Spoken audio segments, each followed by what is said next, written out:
Where's your audio? Speakers. Hold on 1 second. Speakers. Properties. You have. Maybe it's that one. Say something. Something, All right. something. There you go. There we go. We are all set. So what's going on? Nothing's really changed in the life of Paul. Mm-hmm. We'll get on to like what's going on in England a bit later on, but just chilling out. Went back to kickboxing. Well, that's good. I'm running out of weed. I'm having to go through my weed collection, which is lucky I've got one, but because I don't work anymore, we're not really able to stock up like we used to. Yeah. The odd thing is you say we'll talk about what's going on in England later, but if we're going to start with the main story of the week being the shooting. Jamie? Can I just correct you there? Yeah. What do you mean shooting? Wasn't there a shooting? How dare you? What think that's a bit inappropriate? I don't know. I mean, it might get us It's demonetized. An incident, wasn't it? I think it was an incident. It was just an incident. Okay. Yeah. That's how they report things now. It's an incident. That's true. And you know what? There could have been an accident with the gun. We don't know. I have such a personal loathing nowadays for language policing because of my overnight job, because we're in a mental health field. But we are, what we try to do for mental health is the equivalent of what Uber and Lyft are for the taxi industry. Where basically our agency looked around and was like, okay, well, you have people that aren't in complete crisis. They don't need to be hospitalized, but they're taking up space in a hospital, and they don't really need an institutionalized setting. They can Most of them hang around with Jamie anyway. Right? Yeah. Not really. And just call in, find out what he's up to. Yeah. Well, some of them do. There are plenty of people that just call and want to bullshit with me. Yeah. But so I mean, we have this agency that's striving to not be confined to the standard medical models. Now, some of the problems we rise in that arise are one of our big things are you're more than your diagnosis. So we try not to use the clinical terms. So it gets very difficult when you're calling up one of the site directors and you're like, oh, this person is here, they're being manic, and then the site director is like, we don't like to use that term, just say they're having difficulties. No, you get that at work, you're in an office and you're quite new, there could be 100 people in there, and there's one black dude, and you go, oh, why don't you go see Bob about it? He just happens to be called Bob, right? Just for a laugh. And they go, oh, who's Bob? And you just go, oh, the black dude. And everyone's like, it's like, yeah, but you knew exactly who I was. Yeah. Perfect fucking description. Yeah. Well, and see, and that's and that's the problem with it. Is it's if I call up and I say someone's having a manic episode, you know what I'm talking about. But if I say someone's having difficulties, well, that could mean a whole different, plethora of things. Same thing about PTSD. I mean, I have people try telling me, PTSD used to be shell shock syndrome. You used to have to go to war to get PTSD, but now you have people that are like, well, my father was a drunk and he used to yell at me and I have PTSD. And it's like, my dad's still a drunk and yells at me. Right? I mean, it's some of this. Yeah, it's part. Some of the stuff people tell me is. Dad. Some of the stuff people tell me where they're like, I was abused because of this, and someone once called me a mean name, and it's like, okay, so tell them fuck off and get on with your life. You don't have to be a victim, but people end up caught in that mindset. I even thought it was interesting. I was talking to my mom this week, and we have very, very different views on government in general, but especially the social services aspects, because some of the stuff, I think it's, the responsibility of the parents and, everyone else to raise people the right way and so that they know how to do stuff. And just because there are negligent parents out there doesn't mean we need to set up a government agency to, find babysitters for people that can't do it themselves. But so I'm talking to my mom about this stuff, and I'm like, Mom, but you got to keep in mind, like, sometimes the more you help people, it ends up counterproductive. Like, if you always do things for someone, they'll never end up knowing how to do it themselves. It's the old Bible parable about give a man a fish, they'll be back tomorrow. Teach a man to fish, you never have to give them a fish again because they can get it themselves. And my mom, to her credit, was like, at the agency I worked at, there were some times where incidences like that would come up, and I'd be asking ourselves, are we just perpetuating our own existence, or are we doing what's best for these people? And I, without a doubt, I was like, you're perpetuating your own existence. That's the very nature of government. Like, it can't solve a problem ever, because the moment it solves a problem, there's no longer a purpose for it. So it has to either continually give out faulty solutions or do things that just perpetuate the dependency. That's the nature of government. I mean, it was very, very odd, actually, how during that conversation my mother and I ended up seeing eye to eye more than we disagreed, because she's like baby boomer, lefty who thinks equality is the greatest thing and, we should guarantee equality to everyone. But then I told her, I made the point, I said, Mom, but when you have a generation that you... Depends what you mean by equality, eh? Well, exactly, in this aspect. And I told her that. I said, I said, when you actually had inequalities during your day and age, then there's something worth fighting for. Like the suicide rate equality? Right. Well, that's what it's ending up to be nowadays, where women are ending up just as equally depressed as men. And you're going to end up having that, unfortunately. We need more women to die in war, damn it. Yeah. Well, and that's the thing I told her. I said, when there's no actual inequality, but then you have a generation that thinks equality is the ultimate goal, I said, you will end up having horrible things happen in the name of it. I said in Maoist China, they started killing people with glasses because they knew they could read and the others couldn't, so there was inequality. I said, you can't just have equality be the end goal. I said, partially because it means nothing. Like, it's not, there isn't a, what could be equal to you and me is not equal to the next person. I said, and then I asked her, I said, who is equal to me? I thought I'm a special individual with something unique to offer the world. Who is equal to me? And she couldn't answer that. And I'm like, that's the inherent problem. Like, you can't equalize individuals. It just is what it is. I said, that's why there's articles nowadays saying we need to abolish parents, because parents ultimately create the inequality in the upbringing of kids. We're getting that in the UK here too. Yeah. I said, and this is what happens when everyone's... Comes up in a Brexit debate of all places. I said, when everyone's end goal is equality, but there is no actual inequality, it all starts to turn to madness.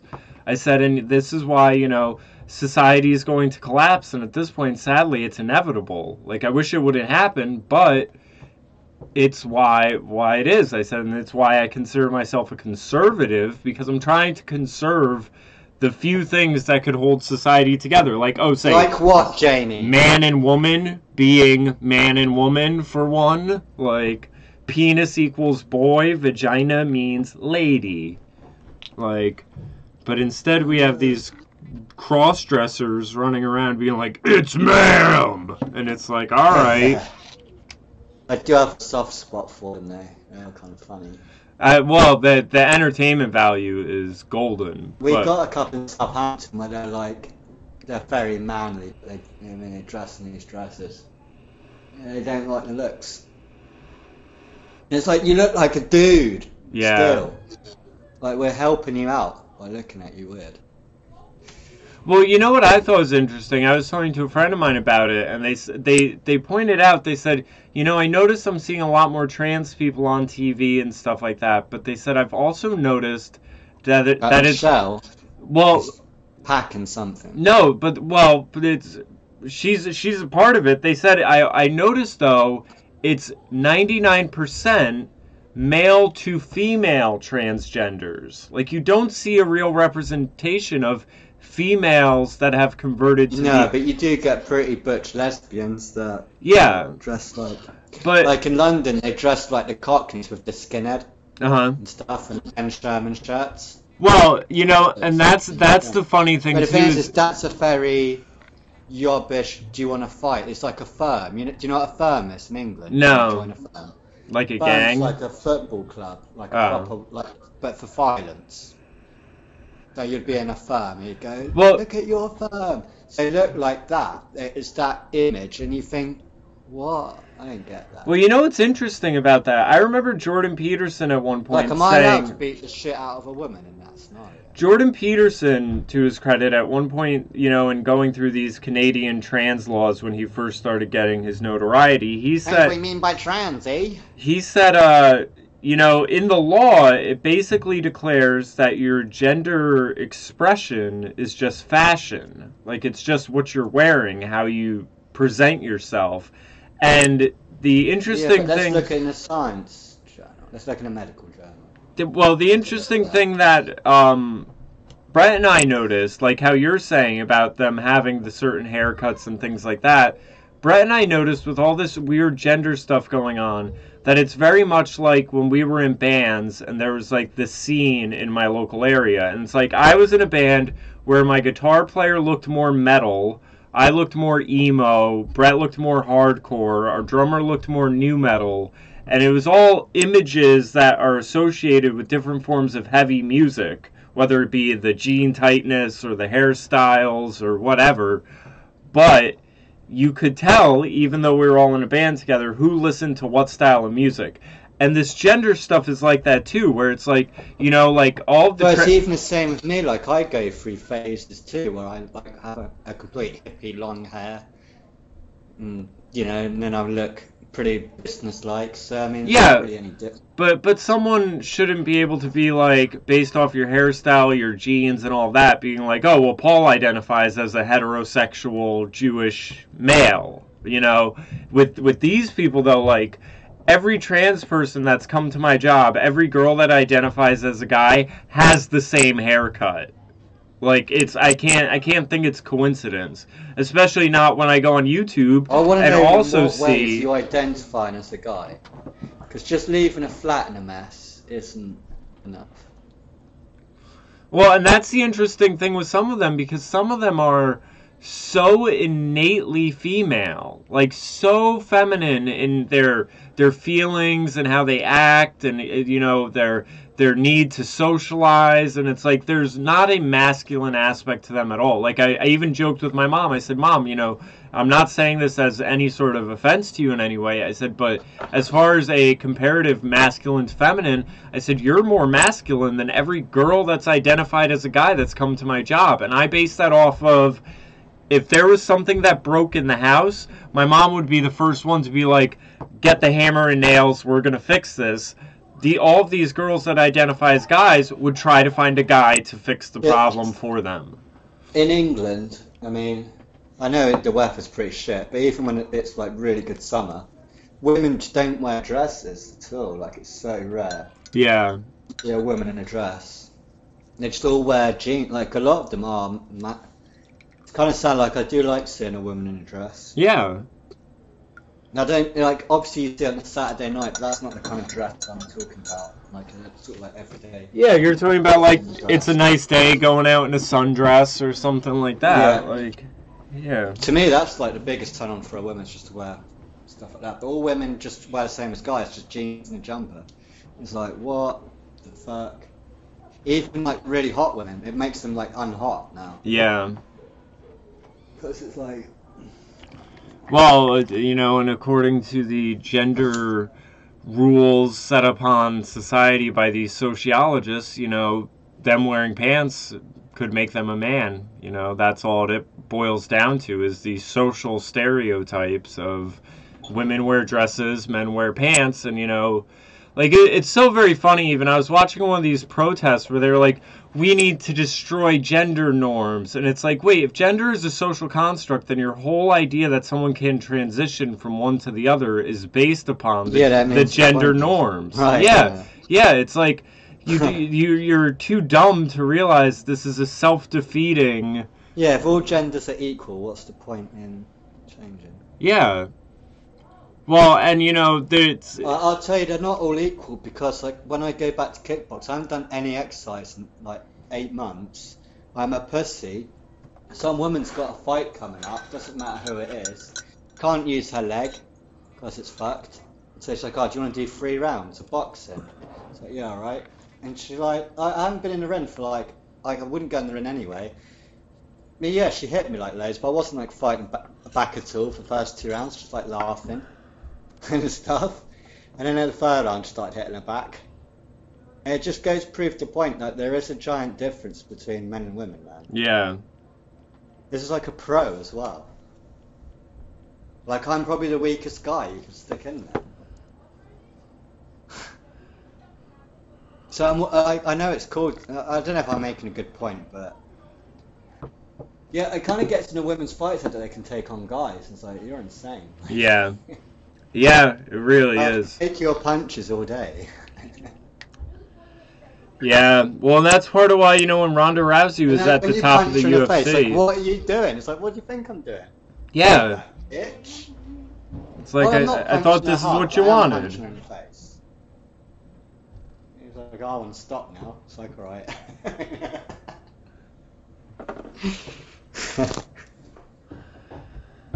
Gender equality, I don't know. Yeah. About that.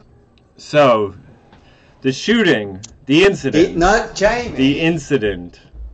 What's your take on it? You would have thought it happened in America, wouldn't you? It seems like it's a worldwide thing. But my honest reaction, I'm just going to be like completely straight. I'm not going to do what everyone else has done. I watched the footage. Most of my friends sent it to me. That's almost like in support, I guess. And I just didn't feel any emotion to it watching it. Just didn't feel attached to it. And then the only emotion I got was realising that I didn't have any emotion to it. I kind of felt guilty that I didn't feel any emotion to watching it. I thought it was pretty sick. Can I ask you a question? And because I assume it's you're closer to other countries. America's the size of multiple European nations put together.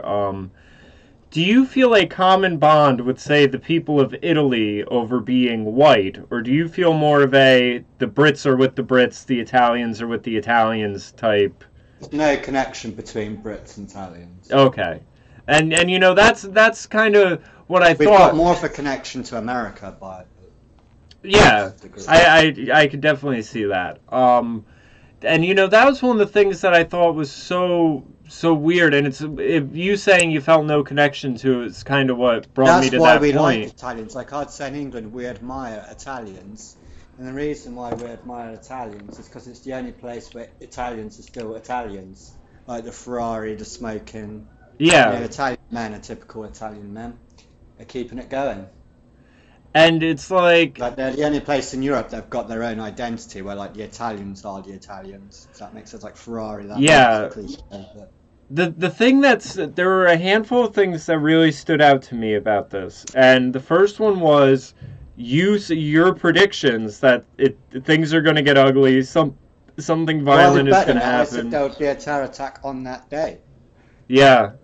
Because they have to bury Brexit. I got it wrong. I thought it'd be in Europe.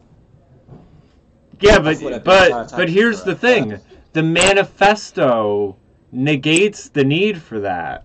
And it's like, and it was almost so dual-faceted, because also you've been seeing people... Did you read the manifesto? Most of it.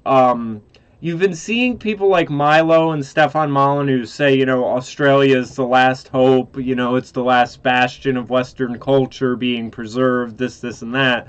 So it's almost like it happening in that New Zealand-Australia nexus, Well, that's a very strange area, because I've got a friend near that area.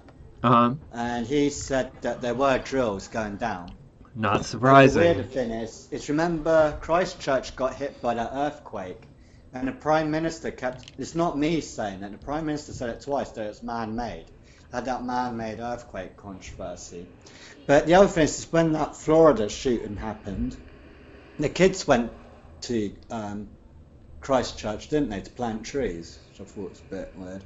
That's how I knew Christchurch, from the Florida shooting. I didn't know that. I'll have to look that up. Yeah.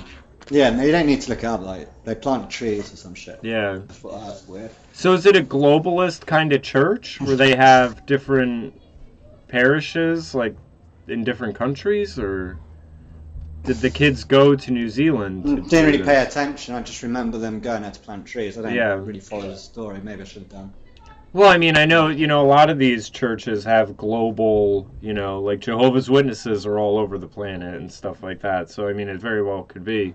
I think it's weird how easy that video is shared. I mean, we know how easy copyright kicks in. Yeah. Because all you have to do is just algorithm that video and it's completely gone from Facebook. Because it's going to pick up on, as you know, the sound. It can pick up on any visual images. Yeah. But then they obviously wanted it to go around and just gaslighting the public, like, don't watch it, don't watch it, don't watch it. Here are some screenshots, but don't watch it. Here are some screenshots, but don't watch it. He said this in it, but don't watch it. Let me give you a description of what was in it, but don't watch it. It's like, you blatantly turn everyone to go watch it. Yeah. Well, I just, between the predictions that something was going to happen... I think I want to throw out there, what it all comes down to in my head. To conclude it, it's a meme war. That guy's a meme. Yeah. And he's in meme culture. Well, 4chan is the meme culture to me. And the manifesto, it's all about memes. Yeah, he got me. He trolled me.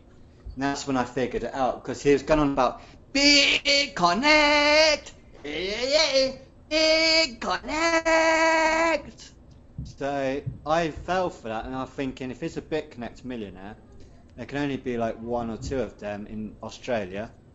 And I found the BitConnect millionaire. And I was like, it's a patsy.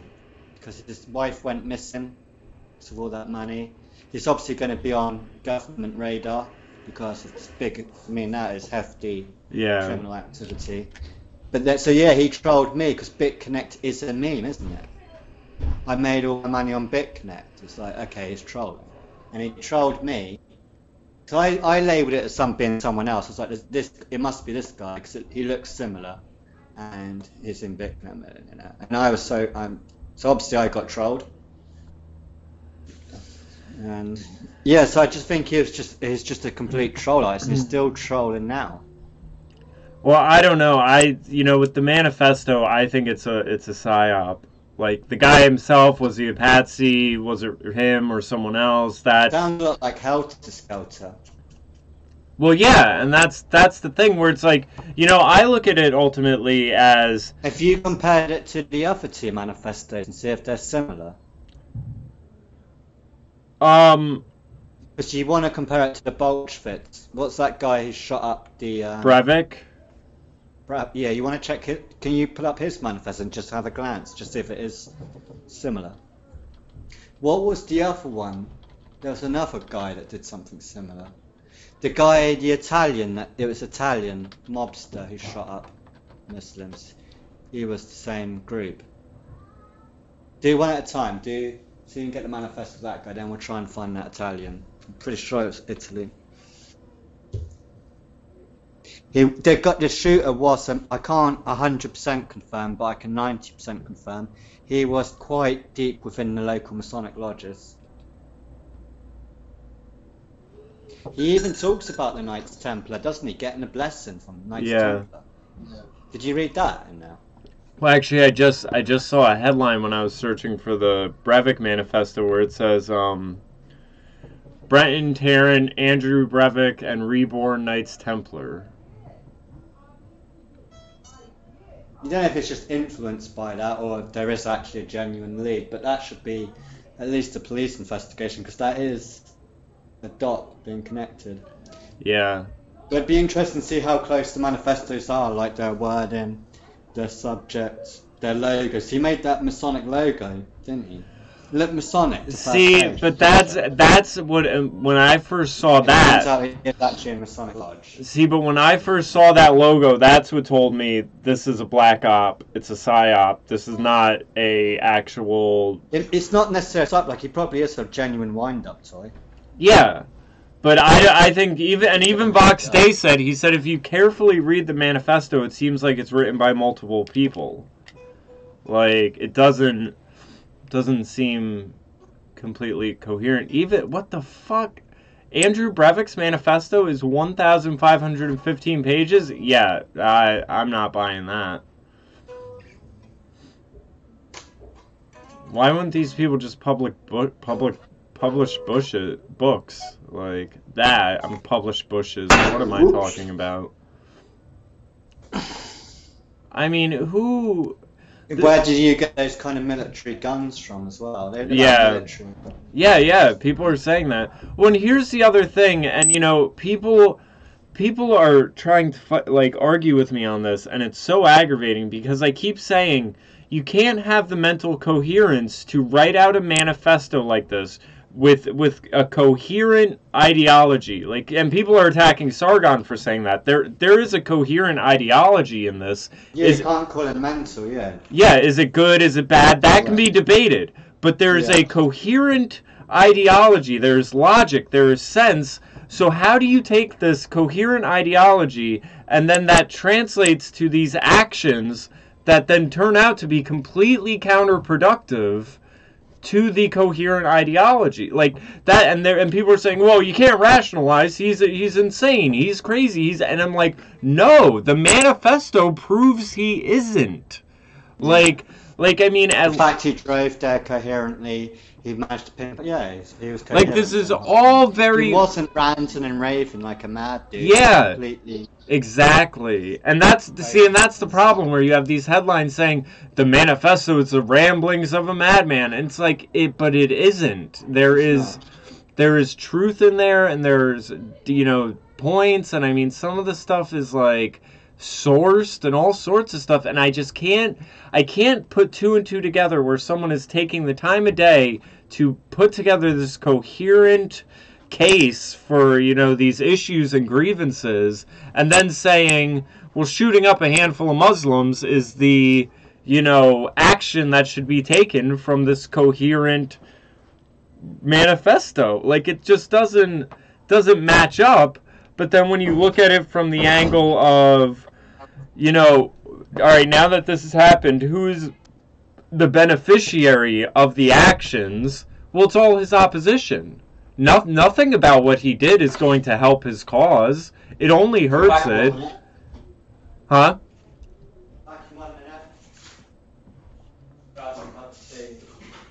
Hold on, I can't hear you. You sound far away.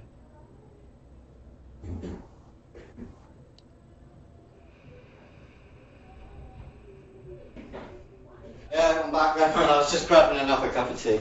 Oh. Yeah, stop. Sorry. Yeah. So that's how quick I can wrap one up.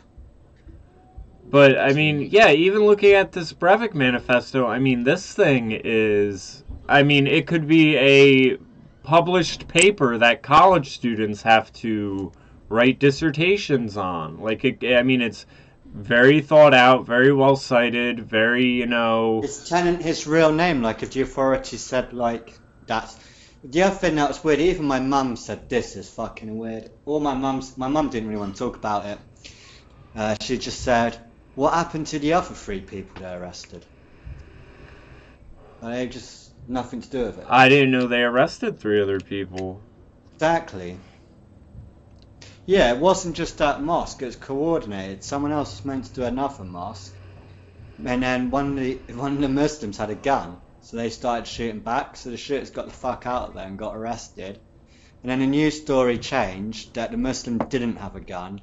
He tackled one of the gunmen and took his gun. Because you can't have a pro-gun news, because that'd be pro-gun headline. Yeah. Muslim saves the day with a gun.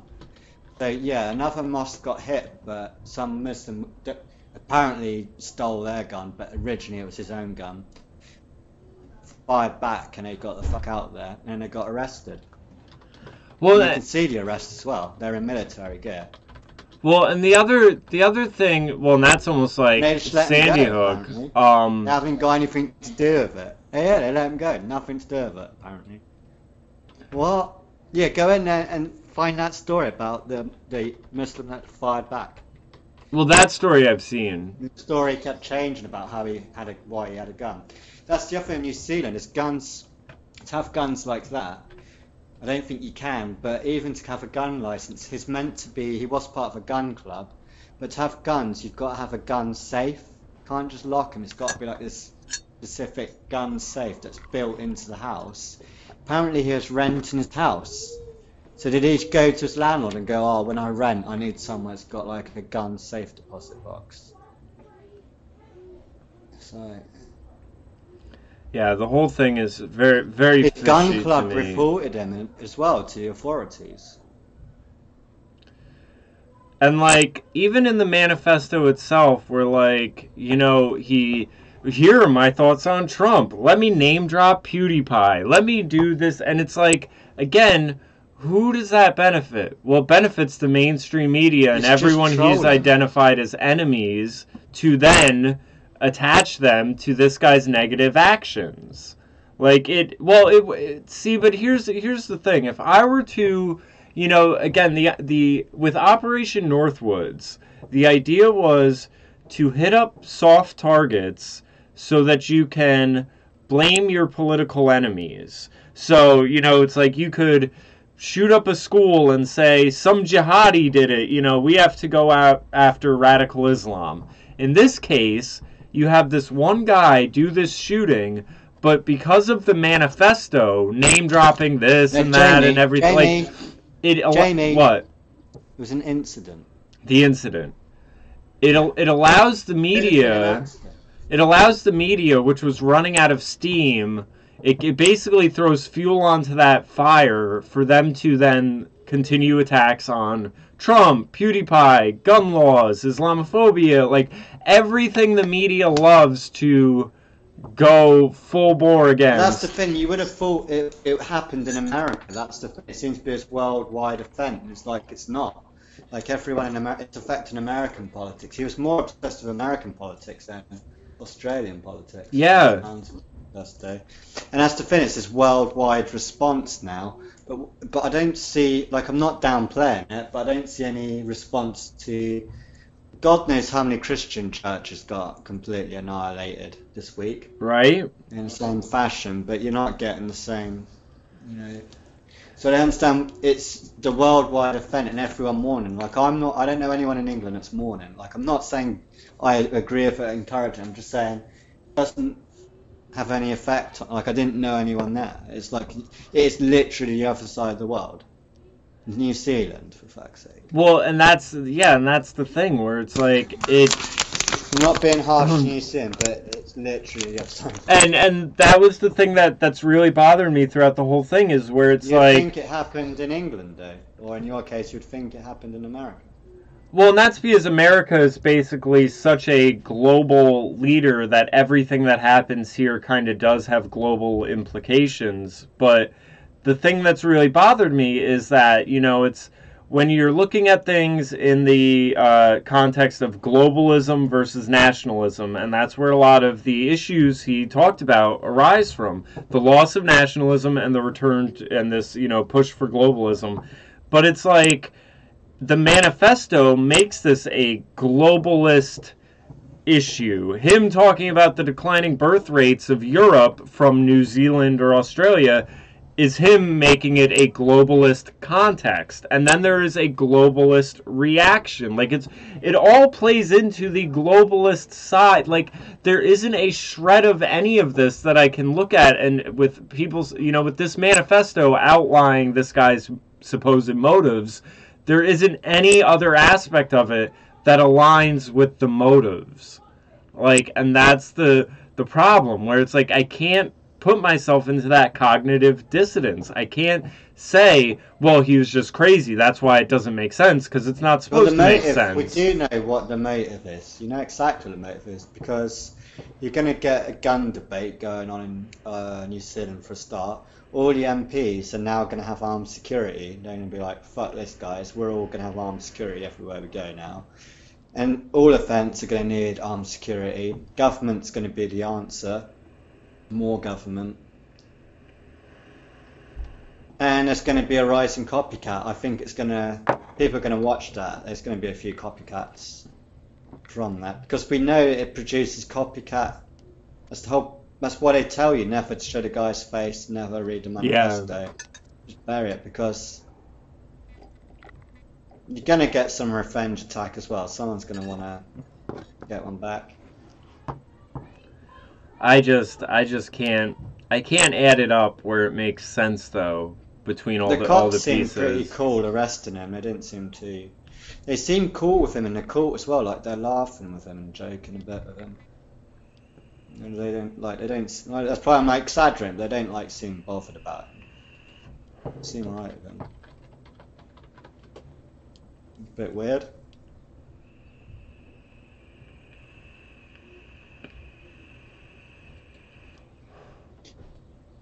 Let's see what this is. How the Christchurch shooters... And I can't believe Facebook haven't got to explain how this video got shared on YouTube. I can't believe they're not in like absolutely massive trouble. Because imagine if YouTube wasn't a Silicon Valley based company, it was like owned by someone else independent. They would just not hear the end of how that video has been released and how it's they're as dangerous as the terrorists. So I don't understand how Mark Zuckerberg's not in any hasn't got to do any explaining about how his platform failed on a giant level. Yeah. And like you've got all these spy agencies and all this, you know, hive mind data gathering, and the guy literally had a Twitter account and took photos of the magazines days before, released a manifesto, goes on live stream, shoots the place up, and it didn't really trigger anything. It didn't trigger any of the alerts, like, or even the Facebook, you have like broken our policy or whatever. It didn't trigger anything. And Facebook was playing up hours before. Do you remember I was messaging you saying, oh, you might have to email me because Facebook is playing up? Yeah.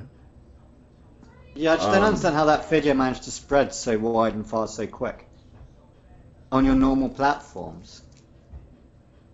And then the obsession of not sharing it, but all the news, where the news were talking about it.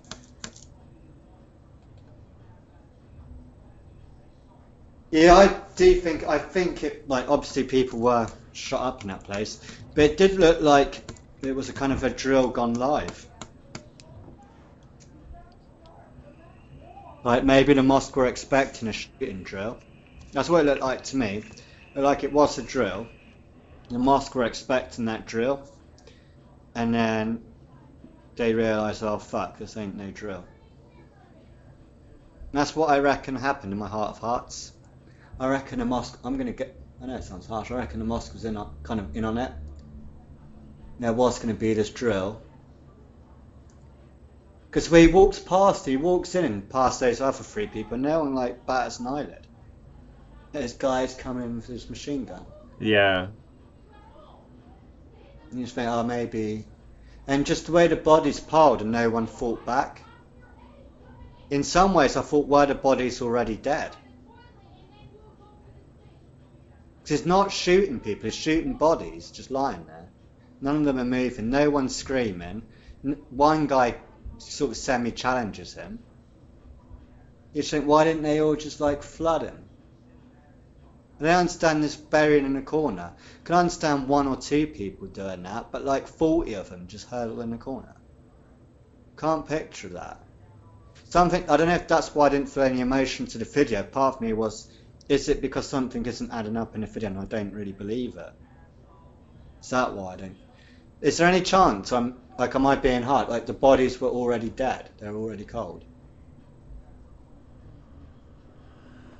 I don't know. I'm sorry. It was weird.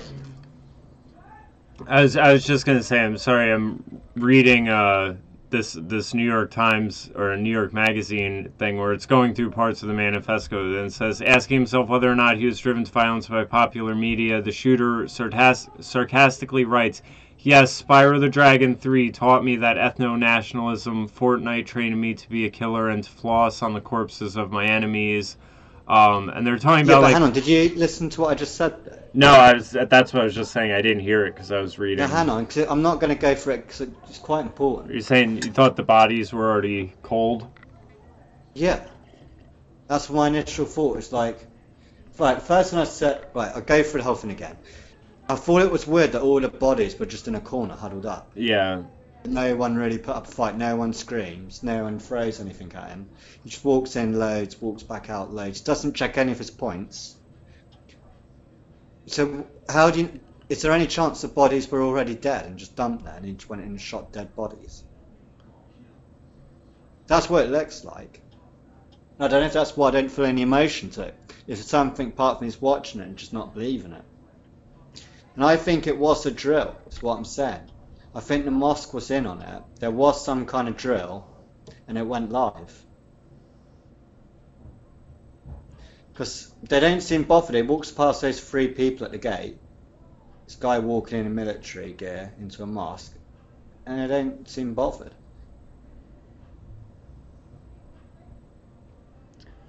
Jamie? Yeah, well, it's just even the thing, like... Well, did you watch the video? No, I haven't seen it yet. Because I by the time I was going to go and look for it, I had heard that they had started not showing it. So I didn't feel like searching too deep. Yeah, well, all the bodies are already on the floor. Even here it says Washington Street Journal, Facebook, YouTube, Twitter scramble to remove video of New Zealand shooting. Yeah, well, that's the thing in the video. All the bodies are all piled in a corner, and he just shoots bodies piled in the corner. I don't understand that. Yeah. Because 48 people just huddled in a corner. It's like, nah. And the thing is, it happened so quick. How did they huddle that quick? None of them moved. Well, and also... They were just being shot. And I mean, it's none like... of them screaming, none of them are begging for their life. None of that. I would love... There's this black guy from down south I had interviewed on the channel before. Karan something, Rashad Karan maybe. I don't know, really chill guy. And we took down the interview, but he wanted to do another. I'll have to see if I can get in touch with him. But I would love to talk to someone who actually is militarily trained, because the idea of one person going up in somewhere, I mean, and 48 bodies, I mean. Like, I mean, it sounds like he's the fucking Punisher. Like, I mean, this is like movie level violence. Like, that just... No, it didn't go down. All the bodies were already piled up, and he's shooting at bodies already piled up. That's what's weird. That's what I mean. It could have been a drill. That's when you need to watch it, really. But maybe they were putting bodies there, and then the poor guys putting the bodies in there end up getting shot. I don't know. That makes sense. You need to watch it.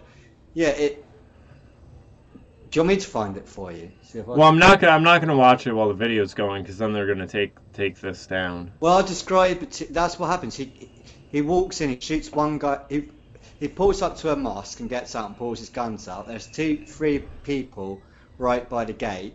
They ignore him. He ignores them. There's some guy in a car right next to him. The door open. He ignores him.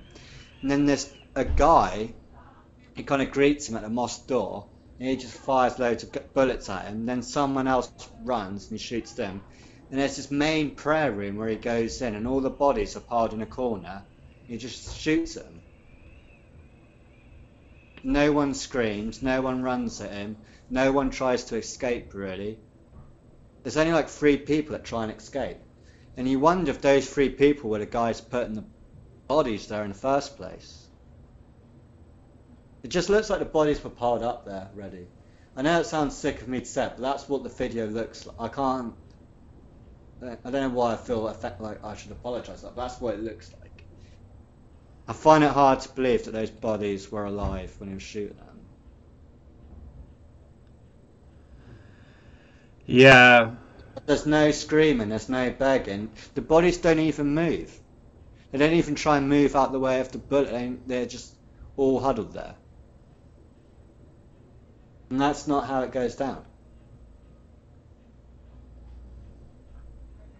Well, I don't know. I find it hard to believe they would just have like a bunch of corpses on hand that they're just loading in somewhere just to have someone buck off shots into and then drag them out again. That seems like yeah, it does seem weird. A bit much. But I don't know. There's so much about this that I'm just not buying.